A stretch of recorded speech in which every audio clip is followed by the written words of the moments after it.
Tell us, where in the world are you watching from? Now, let's dive into today's story. Chapter 1. The Recognition. The gun barrel felt cold against Angelo Mills' temple as he knelt in the dim alley behind Mickey's bar. Rain had been threatening all evening, and now fat drops began to splatter against the brick walls, mixing with the stench of garbage and stale beer. The masked man behind him breathed heavily, his grip on the weapon surprisingly unsteady for someone in his profession. "Your wife says hello," the gunman said, his voice muffled by the black ski mask. Angelo remained perfectly still, his mind calculating distances and angles with the precision that had kept him alive through 12 years of black operations. The man was nervous. Amateur hour. As he was forced to his knees, Angelo's shirt sleeve rode up, revealing the distinctive tattoo that marked him as property of a place that officially didn't exist. The gunman froze. The weapon trembled against Angelo's skull. "You're the ghost of Cell Block 8?" he stammered, lowering his weapon as if it had suddenly become red hot. Angelo's lips curved into something that wasn't quite a smile. The ghost. It had been 7 years since anyone had called him that. 7 years since he'd walked away from the shadows and tried to build a normal life with Sophia and their daughter Jennifer. 7 years of pretending to be just another suburban husband working in private security. The hitman, now visibly shaking, pulled out his phone with trembling fingers. "Man, I didn't know. She didn't tell me." He showed Angelo the screen, a text message thread that made Angelo's blood run ice cold. "Sophia, make it look like a robbery. Clean job. Next target is his daughter. Sophia, she gets home from school at 3:30. Black Honda, license plate JMK 4457. Sophia, $50,000 bonus if you make it look like an accident." Angelo stared at the messages, each word carving deeper into his chest than any blade ever had. Sophia, his wife of 15 years. The woman who'd held him through nightmares about places that couldn't be found on any map. The mother of his child. "Listen, Ghost," the hitman said, backing away. "I didn't sign up for this. I mean, the wife thing, sure, but a kid? And you." He gestured helplessly. "Everyone knows the stories. Cell Block 8. The cleaner. The man who broke Kozlov without laying a finger on him." Angelo stood slowly, his movements fluid despite the adrenaline coursing through his veins. "What's your name?" "Daryl. Daryl Blackburn."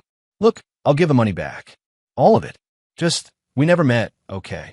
Angelo studied the younger man. Mid-30s, military bearing, probably special forces before going private. Good enough to take out civilians, not good enough to research his targets properly.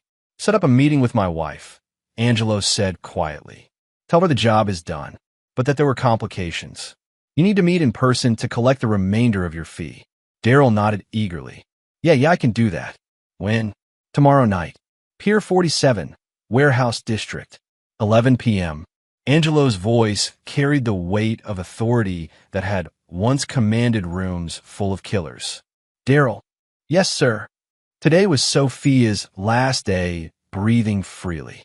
She just doesn't know it yet. As Daryl hurried away into the rain, Angelo remained in the alley, letting the water wash over him.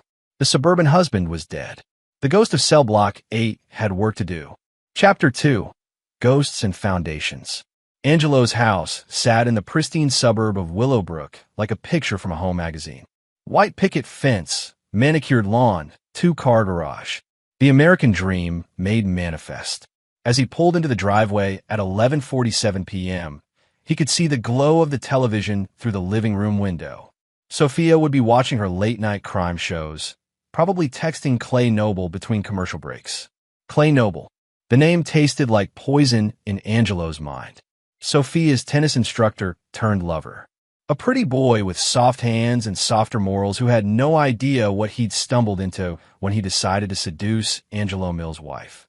Angelo sat in his car for a moment, studying the house he'd bought with blood money from contracts the government would never acknowledge. Inside those walls, his daughter Jennifer was sleeping, unaware that her own mother had put a price on her head. The rage that filled Angelo was cold and methodical, the kind that had once reduced hardened war criminals to sobbing confessions. He entered through the front door, his key turning silently in the lock. A skill from the old days. "Angelo," Sophia's voice called from the living room. "You're late." "How is work? How is work?" Angelo almost laughed. If she only knew. He found her curled up on the couch in silk pajamas, looking beautiful and innocent. Her blonde hair fell in waves over her shoulders, and her green eyes held just the right amount of concern. She was good at this, the performance of being a loving wife. She'd been practicing for months. "Rough day," he said, settling into his recliner. "Johnson's still having problems with those gang threats. Had to work late on security assessments." It wasn't entirely a lie. His private security firm did handle corporate clients, though most of Angelo's real work came from a very different clientele. People who needed problems to disappear permanently. "Poor baby," Sophia said, muting the TV. "You work too hard. Maybe you should take some time off. We could visit my sister in Florida. Take Jennifer to Disney World." Angelo studied his wife's face, looking for tells. The slight tension around her eyes. The way she touched her wedding ring when she lied. "All there." "Maybe," he said. "Sophia, is everything okay between us?" The question seemed to catch her off guard. For just a moment, her mask slipped, and he saw something like guilt flicker across her features. "Of course, honey. Why would you ask that?" "Just wondering. You seem distant lately, like you're somewhere else." She laughed, but it sounded forced. "I'm right here, Angelo. Always have been, always will be." The lie hung in the air between them like smoke. Angelo nodded and smiled, playing his part in their mutual deception. "I'm going to check on Jennifer," he said, standing. His daughter's room was exactly as it should be. A 16-year-old's organized chaos of school books, band posters, and the detritus of teenage life. Jennifer lay sleeping peacefully, her dark hair spread across the pillow. She had Angelo's eyes and chin, but Sophia's delicate features. Looking at her now, Angelo felt something crack inside his chest. Jennifer was innocent in all this. Whatever happened next, she couldn't be collateral damage. He returned to the living room to find Sophia texting on her phone. She quickly put it away when she saw him. "Everything okay?" he asked. "Just coordinating with the school fundraiser committee. You know how demanding Melinda Mason can be." Another lie, smooth as silk. Angelo nodded and headed upstairs. "I'm going to shower and get some sleep. Long day tomorrow." In their bedroom, he opened his laptop and accessed files that officially didn't exist. Background checks on Clay Noble revealed exactly what Angelo expected. A trust fund playboy who'd burned through his inheritance and now survived by giving tennis lessons to bored housewives. He'd been married twice, both wives filing for divorce, citing infidelity. More interesting was Clay's connection to Eric Peters, a low-level criminal with ties to money laundering operations. Clay wasn't just cheating with Sophia. He was planning to rob Angelo blind and disappear with his wife. Angelo's phone buzzed. A text from Daryl. "Meeting set. Tomorrow, 11 p.m. She's bringing someone." "Perfect." Angelo smiled as he began to make preparations. The ghost of Cell Block 8 had been dormant for 7 years, but he hadn't forgotten how to hunt. Chapter 3. The Lover's Gambit. Clay Noble's apartment overlooked the harbor from the expensive side of downtown. Floor-to-ceiling windows, designer furniture, and a wine collection that cost more than most people's cars. All of it purchased with money from wealthy women who thought they were buying his exclusive attention. Angelo watched from across the street through military-grade binoculars as Clay paced his living room, phone pressed to his ear. Even from this distance, Angelo could read his agitation in the tension of his shoulders, the sharp gestures he made with his free hand. At 2:17 p.m., Sophia's BMW pulled into the building's parking garage. Angelo had been watching for 3 hours, learning Clay's patterns, identifying exit routes, cataloging security measures. Old habits. Sophia emerged from the elevator 20 minutes later, her hair disheveled, her lipstick gone. She was glowing with post-coital satisfaction and the thrill of deception. Angelo felt nothing watching her leave except a cold, clinical detachment. The woman he'd loved was gone, if she'd ever existed at all. His phone rang. Daryl's number. She wants to move the meeting up, Daryl said without preamble. Tonight, 9 o'clock. Same place. What? Didn't say. But she spooked about something. Kept asking if I was sure you were dead. Wanted details about the scene. Angelo considered this. Sophia was getting nervous, which meant she was making mistakes. Good. Did she mention Jennifer? Yeah, actually, said the job on the kid needed to happen tomorrow, before the funeral arrangements got too complicated. The casual way Daryl delivered those words, the job on the kid, sent ice through Angelo's veins. His own wife, planning their daughter's murder with the same detachment she might use to schedule a hair appointment. Any change in payment? She's bringing the full amount tonight. 50 grand for you, another 50 for the girl. Cash. After ending the call, Angelo drove to his office, a nondescript building that housed Mills Security Services. His legitimate business employed 12 people and generated enough income to maintain his suburban facade. But in the basement, behind a door-marked storage, lay the tools of his true trade. The room looked like something from a spy movie: weapons racks, surveillance equipment, false identification documents. Angelo selected items carefully: night vision goggles, a suppress .45, zip ties, and a small leather case containing syringes filled with various pharmaceutical solutions. At 6 p.m., he called Jennifer's school. This is Angelo Mills, Jennifer's father. I need to pick her up early today.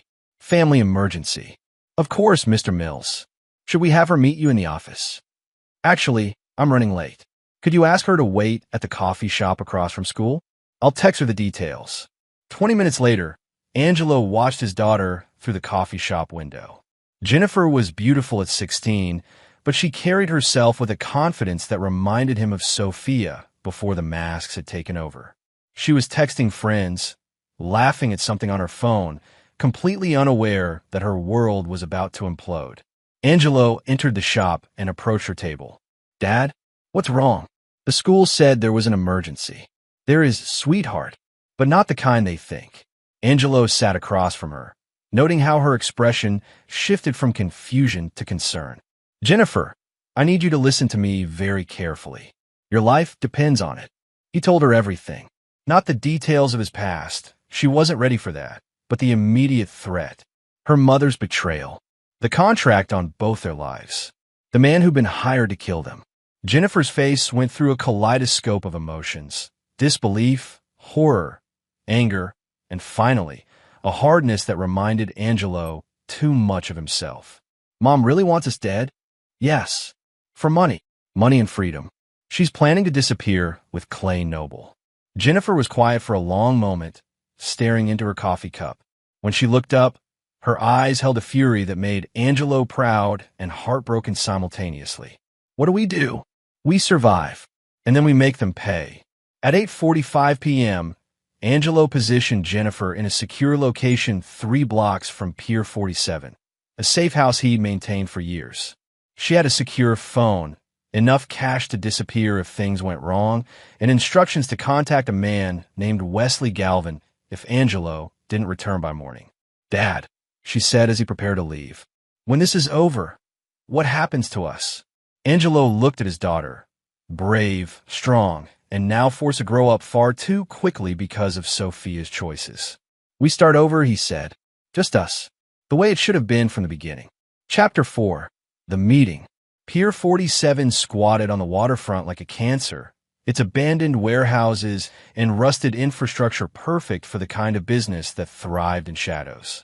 Angelo arrived at 8:30, giving himself 30 minutes to prepare the battlefield. Warehouse 7 sat at the end of the pier, its broken windows like dead eyes staring out at the harbor. Angelo moved through the building like smoke, placing cameras, setting traps, creating kill zones and escape routes. The ghost was fully awake now, and this was his natural habitat. At 8:58, headlights swept across the warehouse entrance. Sophia's BMW, followed by a silver Mercedes that Angelo recognized as Clay's car. They were early, nervous, making amateur mistakes. Angelo watched from the shadows of the warehouse rafters as Sophia and Clay entered the building. Daryl was already there, standing nervously near a stack of shipping containers. His posture screamed inexperience and fear. Sophia looked beautiful even here, in this place of rust and decay. She wore dark jeans and a black leather jacket, her blonde hair pulled back in a ponytail. She carried herself with confidence, but Angelo could read the tension in her shoulders, the way her eyes constantly moved, searching for threats. Clay Noble was exactly what Angelo had expected. Handsome in a soft, pampered way, wearing expensive clothes that looked absurd in the warehouse setting. He stayed close to Sophia, one hand resting on her lower back in a gesture of possession that made Angelo's jaw clench. "Is it done?" Sophia asked without preamble. Daryl nodded, pulling out his phone. "Yeah, but there were complications. Your husband, he wasn't what I expected." "What do you mean?" Clay stepped forward, his voice sharp with anxiety. "I mean, he fought back. Hard. Had to get creative with the scene to make it look like a robbery." Angelo smiled grimly. Daryl was better at this than he'd given him credit for. Sophia relaxed slightly. "And the body?" "Harbor. Weighted down. Won't surface." Daryl paused. "About the kid, though. What about her?" Sophia's voice went cold. 50 grand for a 16-year-old girl? That's serious heat if this goes sideways." Clay laughed, a sound devoid of humor. "She's not just any 16-year-old. Jennifer knows things.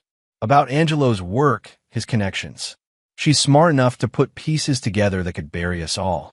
Angelo felt something dark and primal rise in his chest. They weren't just planning to kill Jennifer for money. They were eliminating her as a witness to whatever they thought they knew about his activities. "The girl dies tomorrow," Sophia said flatly. "I don't care how you do it. Just make it look accidental. Car crash, drowning, whatever. Just get it done." "You're talking about your own daughter," Daryl said, and for a moment Angelo felt a flicker of respect for the hired killer. Sophia's laugh was ice cold. "She's Angelo's daughter. I never wanted kids. That was all him, playing house, pretending we were a normal family. Well, now I'm free to live my own life." Clay moved closer to her, possessive and proud. "We both are. Once this is finished, we disappear. New identities, new life. Maybe somewhere tropical." Angelo had heard enough. He dropped from the rafters silently, landing in the shadows behind the shipping containers. The ghost moved through the darkness like death itself, positioning himself perfectly. 50,000, Sophia said, pulling a duffel bag from her BMW. "Half now, half when it's done." "About that," Angelo said, stepping into the light. 3 heads snapped toward him in perfect unison.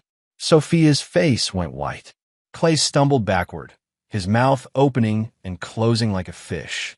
Daryl reached for his gun and found Angelo's .45 already pointed at his chest. "Hello, darling," Angelo said to his wife. "We need to talk." Chapter 5. Truth and Consequences. The warehouse fell into absolute silence except for the sound of water lapping against the pier outside. Angelo kept his weapon trained on Daryl while his eyes never left Sophia's face. She'd gone through shock and was now calculating, her mind racing through possibilities and escape routes. "Angelo," she said, her voice steady despite the circumstances. "Thank God you're alive. This man kidnapped me, forced me to—" "Stop." Angelo's voice cut through her lies like a blade. "I heard everything, Sophia. Your own words. Jennifer is my daughter, not yours. You never wanted kids. Ring any bells?" Clay found his voice. "Look, man, this isn't what it looks like." Sophia was just. Angelo shifted his aim to Clay's chest. "I wasn't talking to you." The tennis instructor shut up immediately. Daryl raised his hands slowly. "Ghost, I want no part of this. This is between you and them." "Smart man." Angelo reached into his jacket and pulled out a thick envelope, tossing it to Daryl. "Consider this a consulting fee. You helped me learn something important about my wife." Daryl caught the envelope, looked inside, and his eyes widened. "This is 25,000 for services rendered. Now disappear." Daryl didn't need to be told twice. He pocketed the money and headed for the exit, pausing only to look back at Sophia and Clay with something that might have been pity. "You two have no idea what you've done," he said, then vanished into the night. Now, it was just the three of them in the warehouse. Husband, wife, and lover. Angelo lowered his weapon, but didn't holster it. 15 years, Sophia. 15 years, I gave you everything. A home, security, a child. I walked away from a life that paid 10 times what I make now because you said you wanted normal. You wanted safe.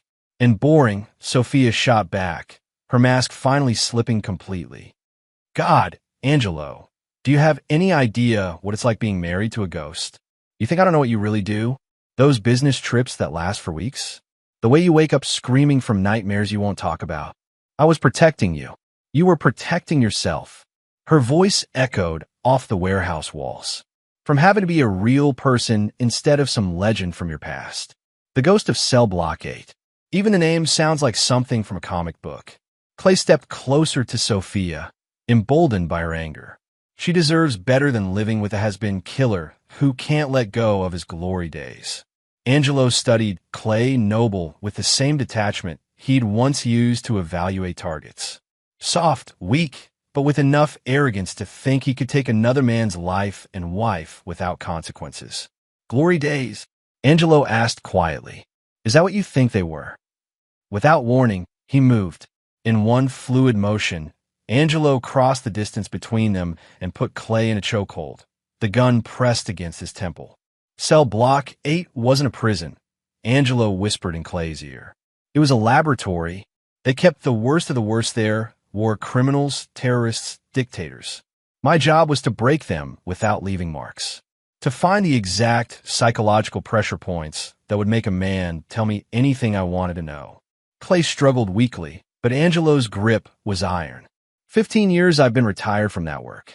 15 years I've tried to be the suburban husband she wanted. But you know what, Clay? Some skills never fade. Sophia watched with growing horror as Angelo's grip tightened around Clay's throat. Tell me, pretty boy, what's your greatest fear? Everyone has one. The thing that wakes them up in cold sweats. The thought that makes them check the locks twice before bed. Please, Clay gasped. I'm sorry. We'll leave. We'll disappear. You'll never see us again. Angelo laughed, a sound devoid of warmth. Oh, but you already tried to disappear. After you killed me and my daughter. Remember? He released Clay, who collapsed to his knees, gasping. The thing is, Angelo continued, I might have let you walk away if you just wanted to steal my wife. Marriage is a contract, and contracts can be broken. But you involved Jennifer. You put a price on my daughter's head. Angelo turned to Sophia. And you, my beloved wife, you didn't just want out of our marriage. You wanted me and Jennifer dead. Not divorced, dead. That suggests a level of planning that goes beyond simple infidelity. Sophia lifted her chin defiantly. You want to know the truth? Fine. Clay and I have been planning this for 8 months. We know about your offshore accounts, your safe deposit boxes, your real estate holdings. We know you're worth at least $3 million, probably more. So this was about money. It was about freedom. Sophia exploded. Freedom from pretending to love a man who's more ghost than human. Freedom from raising a daughter who looks at me like I'm some kind of failure because I'm not as perfect as her precious daddy. Angelo absorbed this, filing away each word like evidence in a case file. Jennifer looks at you like that because you've been lying to her for 8 months while planning to murder her. She would have figured it out eventually, Clay said, struggling to his feet. Smart kids always do. She would have put together the pieces about what happened to you, and then we'd have spent the rest of our lives looking over our shoulders. Angelo nodded slowly. You're right about one thing. Jennifer is smart. Smart enough to know that her mother stopped loving her long before she started planning to kill her. Chapter 6, The Hunter's Game. Angelo walked to the warehouse windows and looked out at the harbor.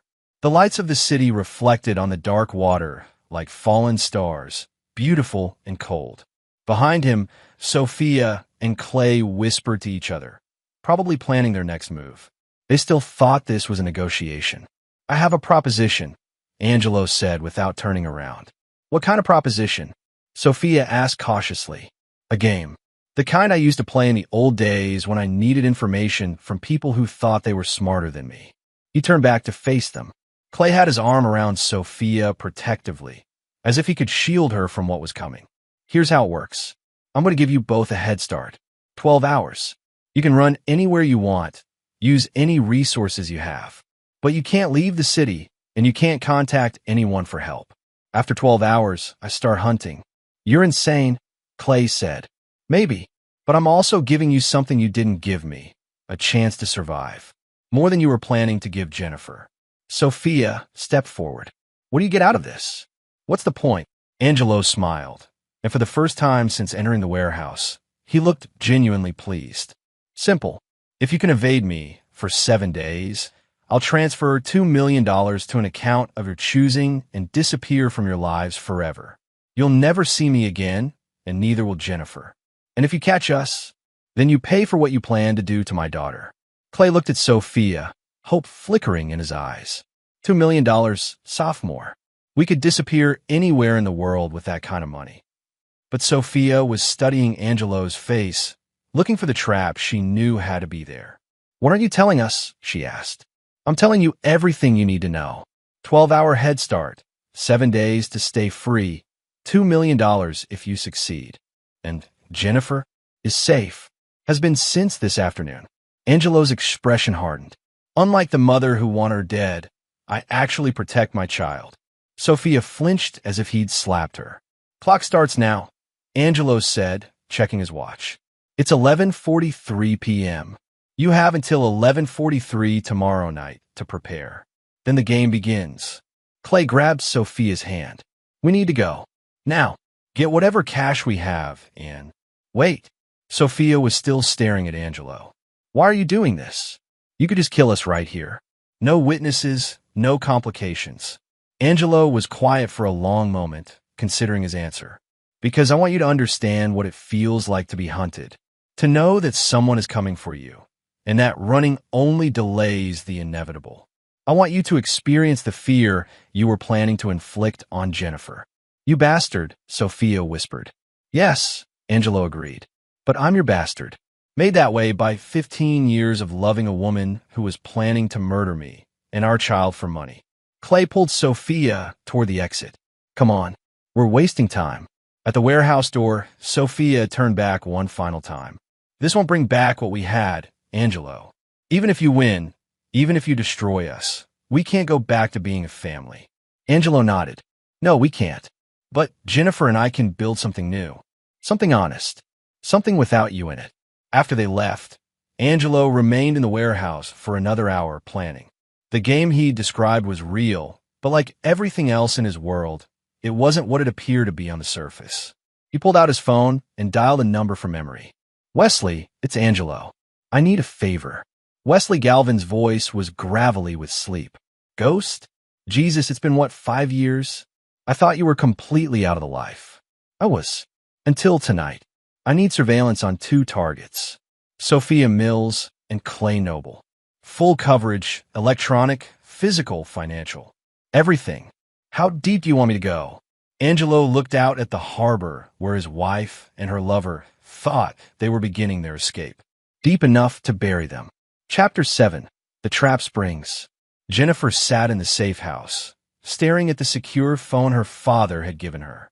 It had been 18 hours since their conversation at the coffee shop, and she hadn't heard from him since. The silence was eating at her alive. The safe house was a modest apartment above a Chinese restaurant in Chinatown, furnished with the basics and stocked with enough supplies to last a week. Angelo had prepared this place years ago, back when Jennifer was too young to understand why her father sometimes needed to disappear for days at a time. Now she understood. Her father was the ghost of Cell Block 8, whatever that meant. And her mother, the woman who'd sung her lullabies and attended every school play, had tried to have them both killed. The secure phone buzzed. A text from an unknown number. Your father wants you to know the game has begun. Stay where you are. W. Jennifer stared at the message. The game? What game? Her regular phone, which she'd turned off per Angelo's instructions, showed 17 missed calls from Sophia. Her mother was trying to reach her, probably wondering why she wasn't home from school. Jennifer almost felt sorry for her until she remembered the conversation in the warehouse that her father had recorded and played for her. She's Angelo's daughter. I never wanted kids. The words still cut like broken glass. At 11:47 p.m., 4 minutes after Angelo's 12-hour deadline, Jennifer's secure phone rang. "Dad, it's Wesley Galvin, kid. Friend of your father's. He asked me to keep you updated on the situation."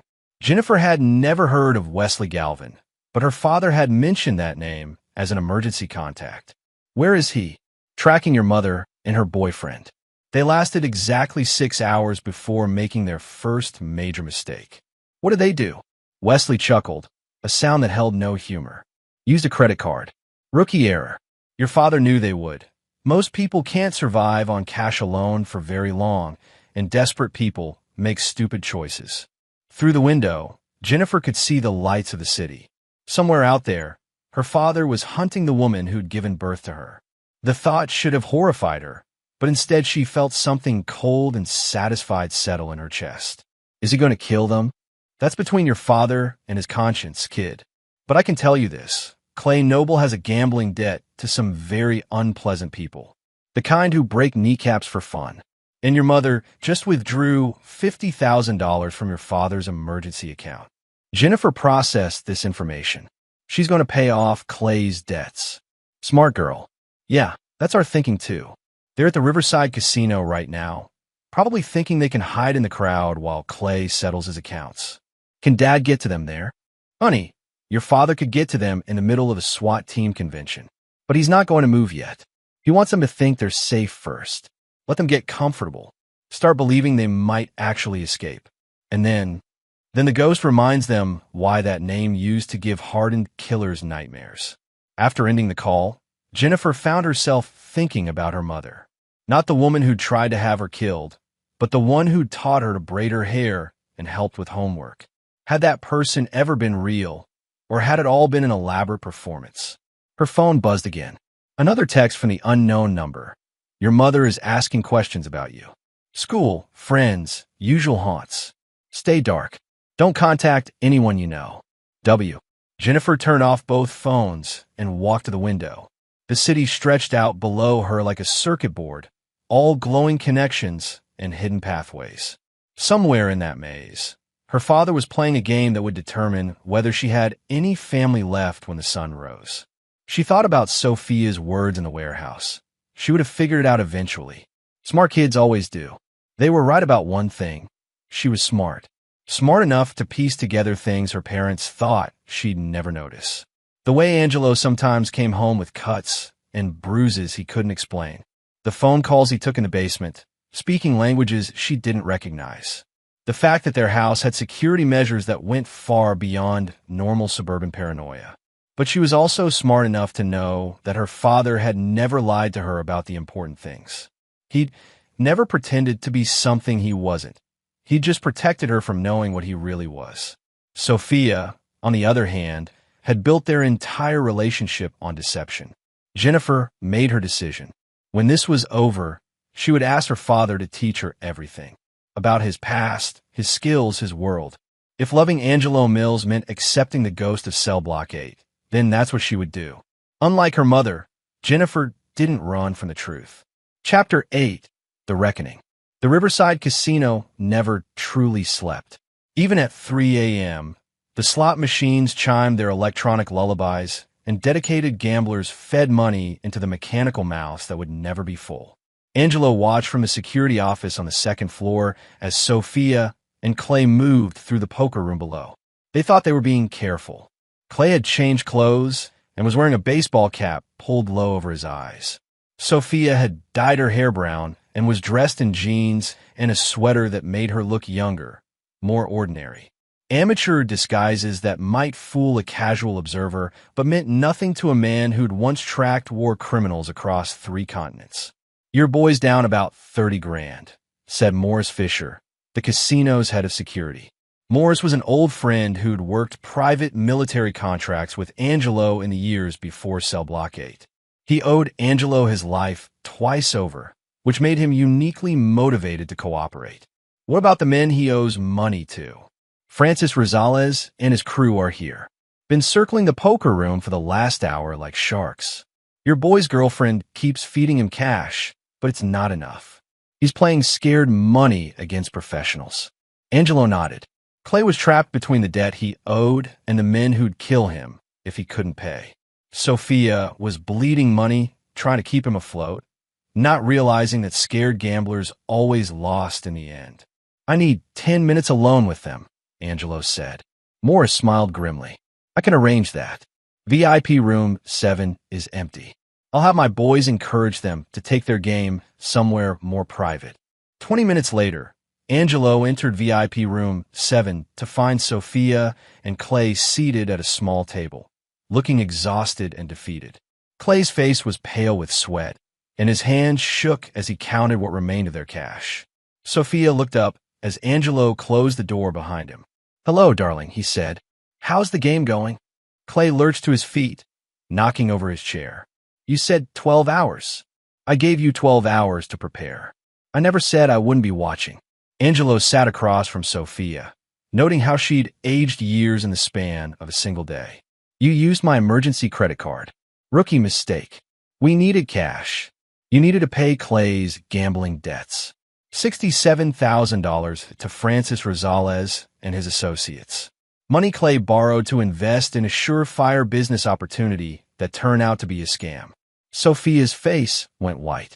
"How do you know everything about your boyfriend's finances?" "Because I've been investigating him since the day you first mentioned his name 6 months ago. Clay Noble, 34 years old, trust fund baby who burned through his inheritance by age 28. 2 failed marriages, both wives citing financial irresponsibility and infidelity. Currently living off tennis lessons and the generosity of wealthy women." Angelo pulled out a tablet and slid it across the table. On the screen was a detailed financial report showing Clay's debts, assets, and spending patterns. "Did you know he was already planning to leave you? Had a plane ticket to Costa Rica for next week. One way, no return date." Sophia looked at Clay, who couldn't meet her eyes. "Is that true?" Clay's silence was answer enough. Angelo continued. "The plan was simple. Convince you to help him pay off his debts, then disappear with whatever money was left. You were never going to Costa Rica with him, Sophia. You were just another mark." "You're lying," Sophia said, but her voice lacked conviction. Angelo tapped the tablet screen. "Account records don't lie. He's been wiring money to a bank in San Jose for 3 months. Enough to live comfortably for years." The betrayal hit Sophia like a physical blow. She turned to Clay with fury in her eyes. "You bastard. I destroyed my marriage for you. I was going to kill my own daughter. I never asked you to do that." Clay exploded. "That was your idea. You're the one who said Jennifer had to die." Angelo watched them turn on each other with the satisfaction of a chess master seeing his opponent's position collapse. This was what he'd learned in Cell Block 8, that the strongest bonds could be shattered by the right pressure applied at the right moment. "The thing about betrayers," Angelo said quietly, "is that they can never trust anyone because they know how easy it is to betray someone. Clay never loved you, Sophia. He was using you the same way you were using me." Sophia was crying now, mascara running down her cheeks in black streams. "I gave up everything for him." "No," Angelo corrected. "You gave up everything for money. Clay was just the delivery system." The door opened, and Francis Rosales entered with 2 large men who looked like they bench-pressed motorcycles for fun. Francis was a small, well-dressed man with the kind of soft voice that made his threats seem even more dangerous. "Clay Noble," Francis said pleasantly. "You've been avoiding my calls." Clay shrank back in his chair. "Francis, I have your money. All of it. Right here." He gestured to the cash on the table, maybe $15,000. Francis smiled. "That's not enough, Clay. Not nearly enough. See, when a man avoids paying his debts, the interest compounds. Daily. You now owe me $93,000. I don't have $93,000. Then we have a problem." Angelo stood up. "Francis, good to see you again." Francis looked at Angelo with surprise that quickly turned to recognition and then to something approaching fear. "Angelo Mills, the ghost. I heard you'd retired." "I had, but family business brought me back." Francis nodded slowly, understanding passing between the 2 men. "This your family business?" "My wife and her boyfriend. They're having some relationship issues." Francis glanced at Sophia and Clay, then back at Angelo. After a moment, he smiled. "Well then, I suppose Mr. Noble's debt is between him and his associates now. Francis and his men left without another word, leaving the three of them alone again. You just saved Clay's life, Sophia said to Angelo. No, Angelo replied. I just decided how he's going to die. Chapter 9, Ghost Justice. The abandoned warehouse in the industrial district looked different in daylight. Where shadows had provided concealment the night before, now harsh sunlight streamed through broken windows, illuminating the rust and decay that time had carved into every surface. Angelo had brought Sophia and Clay here not for nostalgia, but because some things required the right setting. Justice, he'd learned long ago, was a performance that needed the proper stage. They sat tied to chairs in the center of the warehouse floor, 20 feet apart, close enough to see each other, but too far to touch. Angelo had spent the morning making preparations while they slept off the chloroform he'd used to transport them here. Old habits from the cell block 8 days. Sometimes you needed people unconscious and cooperative. Jennifer's safe, Angelo said, his voice echoing in the empty space. In case you were wondering, she's with friends who'll make sure she gets to college, gets to have the life you try to steal from her. Sophia tested her bonds and found them secure. She'll never forgive you for this, for what you're going to do to her mother. Her mother tried to have her killed. I think Jennifer's forgiveness is going to be in short supply where you're concerned. Clay had been quiet since waking up, but now he found his voice. Look, Ghost, I know I screwed up, but Sophia was the one who wanted you and the kid dead. I just wanted the money. Angelo studied Clay with clinical detachment. Even now, facing death, the man was trying to save himself by throwing others under the bus. That's true, Angelo said. But you agreed to it. You helped plan it. And you were going to abandon Sophia anyway once you got what you wanted. She was going to leave you. What difference does it make? Angelo pulled out his phone and played a recording. Clay's voice filled the warehouse. She would have figured it out eventually. Smart kids always do. She would have put together the pieces about what happened to you, and then we'd have spent the rest of our lives looking over our shoulders. That's you, Clay, explaining why Jennifer had to die. Not for money, for your peace of mind. Clay's face went ashen. You recorded us? I record everything. Occupational hazard. Angelo put the phone away. The question now is what to do with both of you. Sophia lifted her chin defiantly. So do it. Kill us. Get your revenge. But don't pretend this is about justice. This is about your ego. Angelo considered this. Maybe you're right. Maybe this is about ego. But you know what? I can live with that. He walked to a table where he'd laid out several items. A gun, a knife, syringes filled with different colored liquids, and a small device that looked like a remote control. Cell Block 8 taught me that there are many ways to break a person. Physical pain is crude, inefficient. The mind is much more fragile than the body. Angelo picked up one of the syringes. This contains a paralytic agent. It won't kill you, but it will leave you completely helpless while remaining fully conscious. Perfect for someone who wants to watch and listen, but can't move or speak. He picked up another syringe. This one is more interesting. It's a synthetic compound that induces extreme paranoia and hallucinations. The subject becomes convinced that everyone around them is trying to kill them. They see threats everywhere, trust no one, live in constant terror. Sophia's eyes went wide. You're insane. I'm methodical. There's a difference. Angelo set down the syringes and picked up the gun. Of course, there's always the direct approach. Quick, clean, permanent. Clay was hyperventilating. Please, Ghost. I'm sorry. I'm so fucking sorry. I never meant for any of this to happen. But it did happen. You made choices, and choices have consequences. Angelo checked his watch. It's almost time. Time for what? Sophia asked. For justice. Or revenge. I'm still not sure there's a difference. The warehouse door opened, and Jennifer walked in, followed by Wesley Galvin and Morris Fisher. Jennifer looked older than her 16 years, her face set in hard lines that reminded Angelo of himself at that age. Jennifer, no, Sophia said. You don't need to see this. Jennifer walked to within 5 feet of her mother and stopped. See what? You're getting what you deserve. I'm still your mother. No. Jennifer's voice was ice cold. Mothers don't try to have their children killed. You're just the woman who gave birth to me. There's a difference. Angelo watched his daughter with pride and heartbreak. She was strong, stronger than he'd ever been at her age. But she was also harder now, and that was his fault as much as Sophia's. What do you want me to do? Angelo asked Jennifer. Jennifer looked at Clay, then at Sophia, then at her father. I want them to understand what it feels like to lose everything. The way they try to make us lose everything. Angelo nodded. Wesley Galvin stepped forward with a briefcase. Clay Noble, you're under arrest for conspiracy to commit murder, fraud, and about 15 other felonies.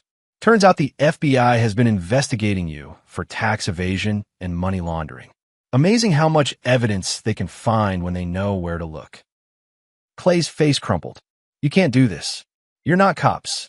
Wesley smiled and pulled out a badge. FBI, actually. I've been undercover for 3 years, working cases just like yours. Angelo turned to Sophia. As for you, my dear wife, you're about to discover that all those offshore accounts and safe deposit boxes you knew about, they're gone, emptied. The money transferred to various charities that help victims of domestic violence. Sophia stared at him in shock. That's our money. Jennifer's college fund is safe in an account you can't touch. Everything else, the house, the cars, the investments, all gone. You wanted to start over with nothing? Congratulations. You got your wish. Morris Fisher stepped forward with 2 other men in suits. Mrs. Mills, you're under arrest for conspiracy to commit murder. You have the right to remain silent. As they read Sophia her rights, Angelo turned to Jennifer. Are you okay with this? Jennifer watched her mother being handcuffed. She gets to live. Clay gets to live. That's more mercy than they were going to show us. And after, when the trials are over and they're in prison. Jennifer was quiet for a long moment. Then we start over. Just us. The way it should have been from the beginning. Angelo smiled. The first genuine smile he'd worn in days. That sounds perfect. As Sophia and Clay were led away, Sophia turned back one final time. This won't make you happy, Angelo. Destroying us won't fix what's broken inside you. Angelo considered this. Maybe not, but it'll do for now. After they were gone, Angelo and Jennifer stood alone in the warehouse. The sunlight streaming through the windows seemed brighter now, cleaner. Dad, Jennifer said, will you teach me? About your real work, I mean. About who you really are. Angelo looked at his daughter, brave, strong, and ready to accept the truth about her father's world. Are you sure that's what you want? Jennifer nodded. I want to understand. All of it. The good and the bad. Angelo put his arm around his daughter's shoulders, and together they walked toward the warehouse exit and whatever came next. Then we start tomorrow, he said. The ghost of Cell Block 8 has stories to tell. Behind them, the warehouse settled back into silence, keeping its secrets like all abandoned places do. But outside, in the bright afternoon sun, a father and daughter began the long process of building something new from the ashes of what had been destroyed.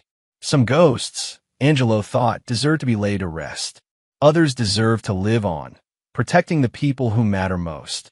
The ghost of Cell Block 8 would never truly die, but Angelo Mills had learned, finally, how to live. And there you have it. Another story comes to an end. What did you think?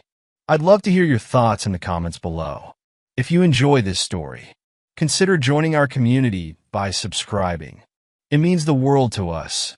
For more stories like this one, check out the recommended videos on screen, and I'll see you there.